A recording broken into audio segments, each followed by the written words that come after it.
Esu aktorius Šarūnas Gedvilas, skaičiuoju 7 metus šitam teatre. O atsiradau per vieną spektaklį ir po to spektaklio supratau, kad man labai įdomu čia dirbti.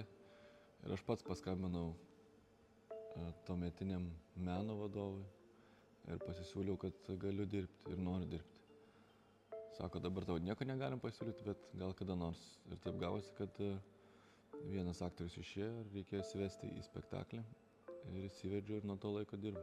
Aš esu baigęs vaidybą, pantomimą, bet ta pantomima kažkaip leidžia greičiau pajust tą lėlę. Atrodo, kai tu savo kūną jauti, tai ir lengviau tą gyvybę perduoti ir lėlį.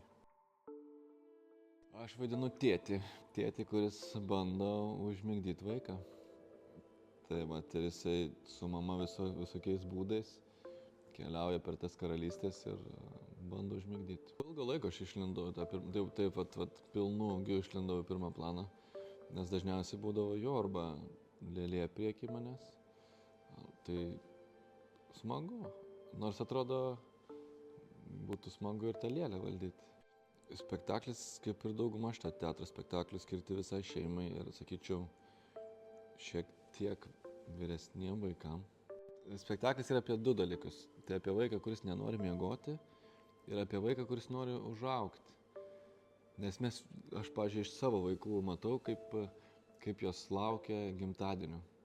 Yra laukiamiausia metų šventė, nes nori užaugti. Jos skaičiuoja tos metus ir atrodo toks labai svarbus tikslas užaugti. Ir čia spektaklį ir gyvenime tas mažas vaikas, jisai tau nepasakys, kodėl jis nori užaugti. Jis tiesiog nori užaugti, nori būti didesnis, nori būti, gal gauti kažką daugiau. Ir spektaklį irgi tas apie tą norą užaugti, apie laiko tėkmę, apie tai, kad noris matyti toj dienoj ilgiau pabūti. Dėl ko tas vaikas nori žaisti ir vieną žaidimą, ir kitą, ir trečią. Nes atrodo, tą noris dieną gal išsaugoti ir kad ta diena nesibaigtų ir nebūtų kuo ilgesnė. Tai čia toks ir skubėjimas, ir neskubėjimas viename. Laikas niekur neskuba, jis vis tiek keliauja. Mes jo negalim nei sustabdyti, nei pagreitinti, jis yra koks yra. Tai ir spektaklį tas laikas nejučia ima ir praeina.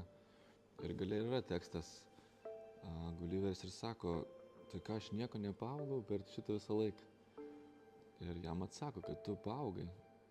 Jeigu neaugiu, tai paaugai mintimis, viduje paaugai, kažką supratai. Manau, kad tėvam mes kalbam, nes irgi tų vaikų turim, tai manau, kad atpažint save, žaidimo svarba ir manau, kad įsitraukimo į tą žaidimą.